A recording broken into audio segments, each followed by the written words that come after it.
Hello, everybody.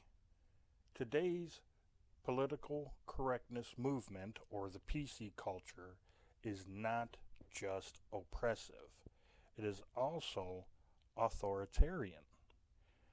And what I mean by that is they want an absolute. It's either do as we say what we want, think what we want, or you're wrong. You're the bad guy. You're evil. Basically, that's exactly what they are trying to say. For example, let us look at the whole transgender situation. Now, if you don't happen to use someone's pronoun, you are not only offending that person, but you are, according to them, using hate speech. You're a bigot, you're a racist, you're a misogynist towards this person. Now, the problem with this whole issue about the pronoun or using the proper pronoun is if a person looks more to say like a man than a woman, and you go, "Excuse me, sir," or even vice versa. If this person looks more like a female and you go, "Excuse me, ma'am," and that's wrong according to that person, how are we supposed to know this person's pronoun without them informing me? Now, what am I supposed to do? Am I supposed to go, "Well, hey, excuse me, but what is your personal pronoun?" No, because that's going to be offensive to a person who does not believe in pronouns. That will be considered rude. And actually, it's not just considered rude, it actually is very rude and impolite, in my personal opinion, to ask every single person you meet that you want to have a conversation with or you want to reply to that person and make a comment to them going, "Well, before I say a comment to you or something, what is your pronoun? What am I supposed to use?" No, that's wrong. That's just flat out wrong. And really, it's not just in the whole transgender culture, if you will. It's going upon everybody. I mean, someone who's just straight out gay or bisexual or whatever else they may be. It's in this whole LGBTQ, A, B, C, D, E, F, G, whatever community that they say you have to use the proper pronouns. Well, if I don't know your proper pronoun, how then can I address you? So, in my opinion, if they want the proper pronoun to be used at all times as while I'm addressing this person or persons, then they not be wearing a sign or a button big enough saying whatever pronoun they want to be called? For crying out loud, you don't know if to call them a he or a she or a they or a z or whatever these other words are that they tend to make up just so they can make themselves feel good about themselves. Personally, with these people saying you have to use my pronoun the correct way, and some of them are coming up with weird pronouns like Z, the letter Z and E, Z. These are the people that, quite honestly, must not truly like themselves if, first off, they have to come up with their own term to identify themselves as. Quite honestly, there might honestly be some kind of psychological imbalance in their own mind. And I honestly believe that they should seriously seek some professional help. Because is it not offensive to me if you do not let me know what your personal pronoun is? And if I mistaken it because you did not inform me, isn't it your fault that I used the wrong pronoun? So don't get mad and upset and literally screaming at me that I used the wrong pronoun. So all in all, in essence, it's actually that person's fault for not informing me what this or what their personal pronoun is. Now, this whole political correctness thing is far bigger than you think. It goes even beyond this whole transgender and LGBTQ community thing using the proper pronouns. Let's delve a little bit into your political beliefs. If you are a Trump supporter, and not just a Trump supporter, but say a person of color that supports Donald Trump, and you openly say it, well, according to the PC culture, you're a Nazi, you're a racist, you're a xenophobe, you're a rapist. Yes, they will actually even call you a rapist. And Lord knows what other labels they're going to put on you. You have to, you're basically doing wrongthink according to the PC culture when it comes to your political affiliation. And of course, the PC culture delves into the abortion issue as well. If you are pro-life, you are basically ignorant. You don't believe in science, because after all, it's the unborn is nothing more than a clump of cells, even though science says differently.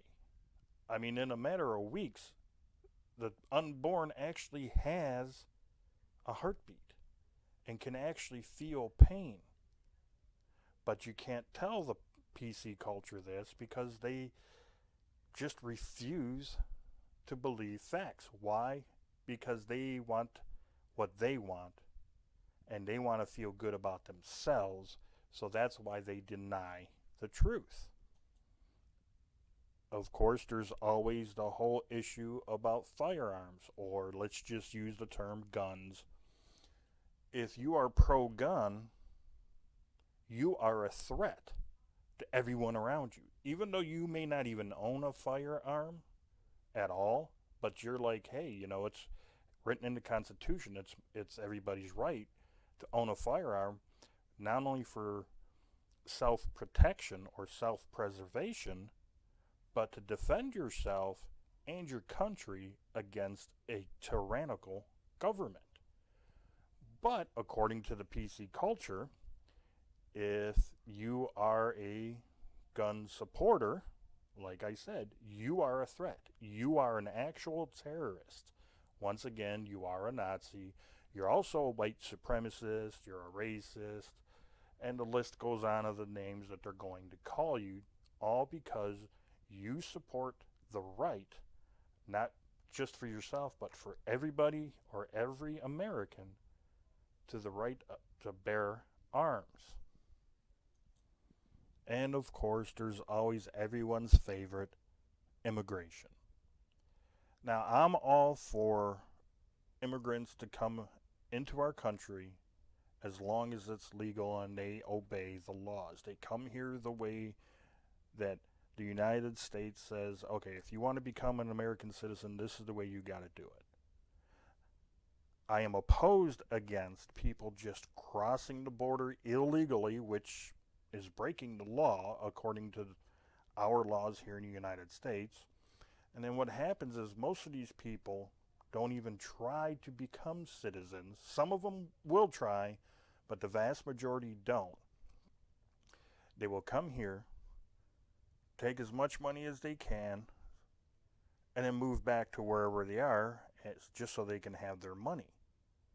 Some of them come here to do rather nefarious things. Drug runners, for example. We had MS-13 members come over running drugs.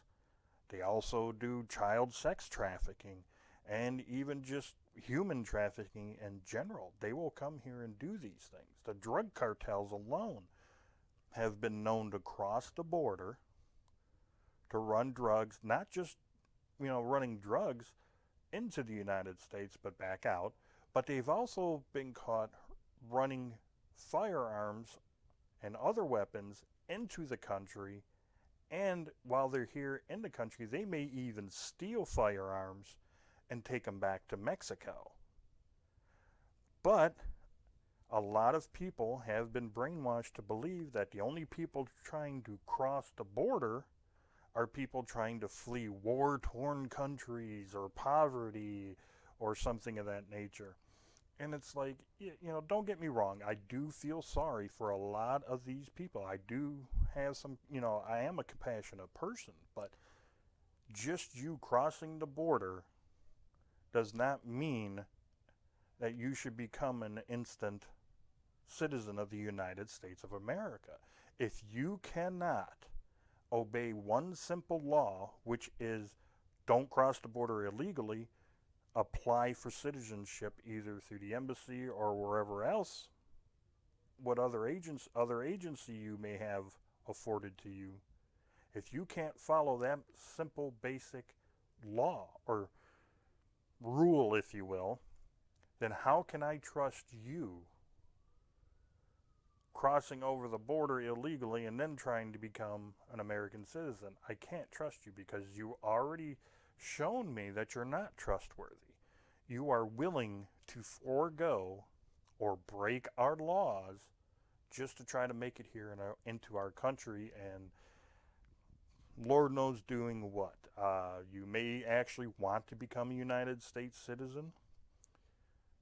Some people cross the border, especially women who are pregnant, just about ready to give birth, just because of our laws says if the baby is born here in America, that baby is a U.S. citizen.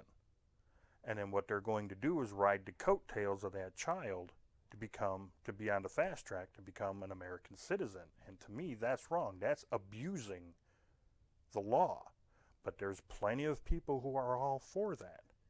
And of course, there's other people who cross the border illegally. Like I said, they come here to sell drugs, sell illegal firearms, to steal from us. Yes, there's been, a lot of these MS-13 people, they come here, they steal cars, they steal firearms. Lord knows what else they steal. They take it back to Mexico, and I don't know what the heck they do down in Mexico with it, but they do this thing. It's been documented. Just go back and look at, read some of these stories that were ever written about, especially the gang members like MS-13. There's a bunch of other ones, but I just can't remember all the names of them. Now, according to the PC culture, we should be forgiving all of this stuff. Why? Because it's humane to do. And that's not necessarily true. I mean, you are actually doing more damage than you are good. Yes, it actually sounds like a nice thing to do, especially with the border. Let people come in, give them citizenship right away so they can have a better life. That may sound like a great thing on paper, but in practice, when in reality, in practicality, it's just not true. And the whole PC culture thing, like I was saying with the pronouns and your political beliefs, all of that is just because they want to feel good. They want their cake and eat it too. They don't care about offending anybody else, because if they offended you with their views, well, then that's your problem and you're wrong. And that's not the way things are supposed to work, especially in the United States of America. We are not a totalitarian type of government or society. Yes, we are a society of laws, but we are also a society of compromise. And unfortunately, with all the PC culture people out there, they do not believe in compromise. It's either their way or the highway. They want nothing but control. Basically, that's really what the whole PC culture is all about, is being in control, telling people what to say, how to think, and how to act. They are not about to have you, there's no compromise. There's no in between. It's either right or wrong with them. The other thing, too, that's wrong with the whole political correctness movement is it changes almost daily with these people. Today, it could be correct to say, or politically correct, to say Z. Let's just say, calling a person who's non binary a Z. Tomorrow, or even a week later, that may actually change. So look at how many genders there allegedly was when this whole thing first started out. It was straight, gay, bisexual, and just non binary. Now it's all the way up to what, over 100? I think the last I heard it was like around somewhere around 113 or 115 genders. It's like, how can you even try to rationalize more than just straight, gay, or bisexual? To me, there's only 3 sexual orientations, and that's it. But yet they have to keep it up. It keeps forever changing. Or they just keep adding more to it. And it's like, do you even know what you're doing? These people are craving so much control that sometimes they even start eating their own. There was a few people out there a while back that I remember reading about or hearing about, either on Twitter or YouTube, where somebody was all for bisexual people in the transgender community, but when certain things happened, like this whole drag queen story time with kids, and one of the drag queens was basically a pedophile. So this person who was in support of the transgender community says, that's not right. You shouldn't be teaching these kids, first of all, that there's multiple genders. I mean, these are kids. When I'm talking about kids that are like, 10 years and under, you don't teach them that there's multiple genders.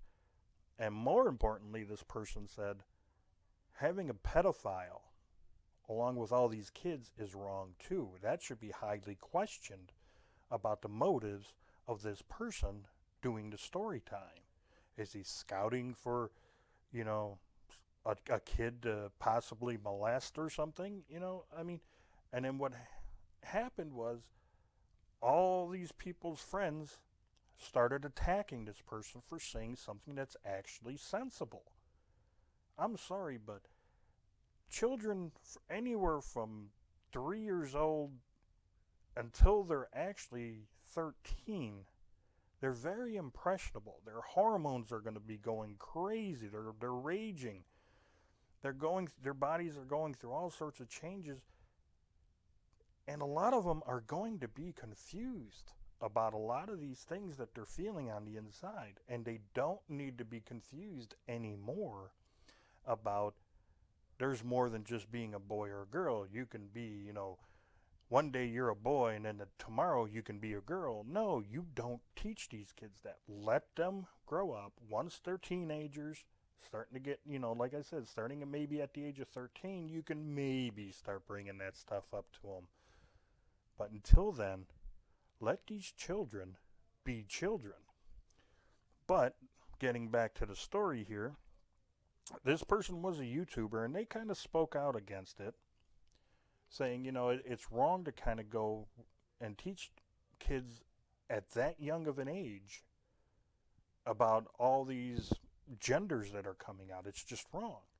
And this person literally was receiving death threats, and all these people were going up again. And now, mind you, she was getting death threats from people she called friends. And these are the same people that were writing to YouTube saying, you need to take her channel off because, it's hate speech. It's violence. And it's just crazy, and how they don't even know what they want. They don't even have their own set of rules, except if it offends me, then you're wrong. That's the only rule it seems like that they have. They also don't want people to have freedom of speech. Doesn't matter if what you're going to see, if in the smallest way your words offend this person, they will try to shut you down. Take a look at what's happening with people like Candace Owens, Charlie Kirk, and even Sargon of Akkad. They come out, they give their opinion. Now, their opinion could be wrong or it could be right, doesn't matter, but they should still have the equal opportunity to give that opinion, to either a college, in a college forum, or standing out on a street, or if they book a venue to, give a couple speeches, a couple of them get together and go into some kind of venue to say, okay, this is our opinion. They have every single right to go out there and give their opinion. Just, in my opinion, though, just as long as they're not inciting some form of violence or hatred towards somebody. Like saying that, well, no, I'm not even going to give example because someone might use that against me. But they have every single right to go out there and give their opinion either at a college campus, on a street corner, or even if they rent a venue, they have every right to do it. But the PC culture, once they find out these people are going to be speaking somewhere, if it's in a venue or a college, they will band together, make phone calls, send letters to say either the venue or the college and say, no, this person, and they will even go as far as lying, saying that they're Nazis, they're white supremacists, they're preaching hate.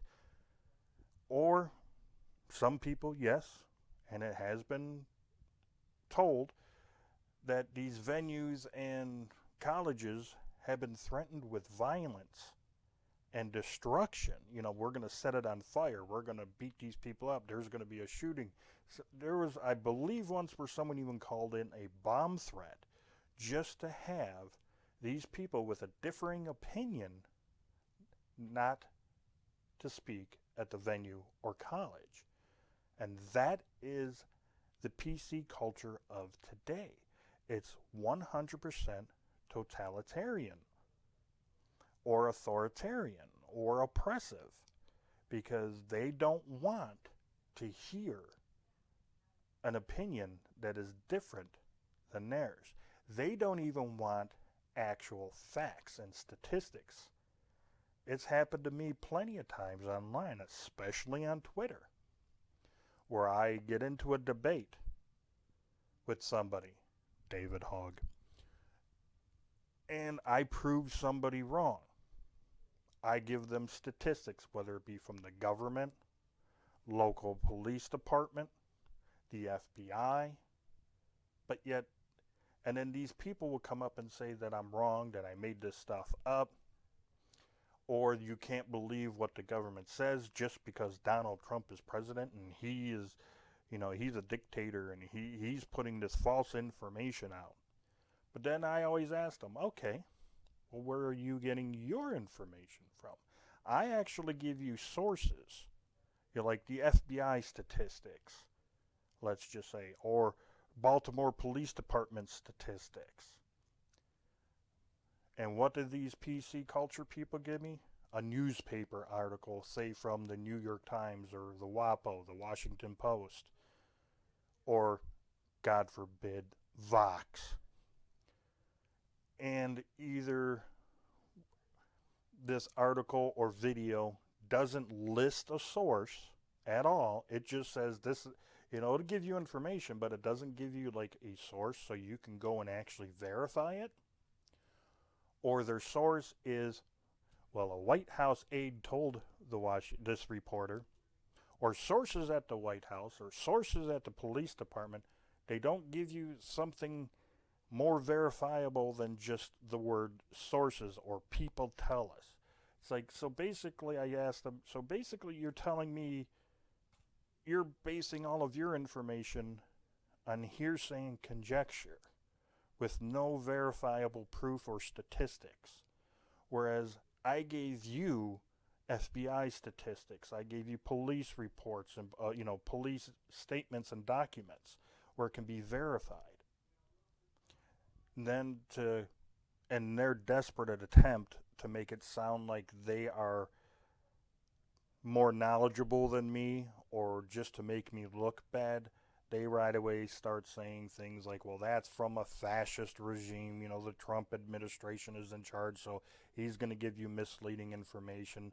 Or dealing with the police department, well, it's because, you know, white police are in charge and you can't trust whitey because, you know, they're always racist, and institutional racism or some other garbage that they always come up with to try to debunk or just try to put my information, I shouldn't say my facts, the actual truth, the actual facts, in a bad light. That's what they're trying to do. And that's what the PC culture truly is. It's not anything legitimate. The PC culture of today is nothing more than a culture that is based on ego and emotion instead of rational thought. And because it is based strictly on ego and emotion, it has become an oppressive, authoritarian belief system. Thank you for listening. I hope you return again for my next episode. And please, please, feel free to hit that subscribe button so you won't miss any more of my episodes. Take care of yourselves.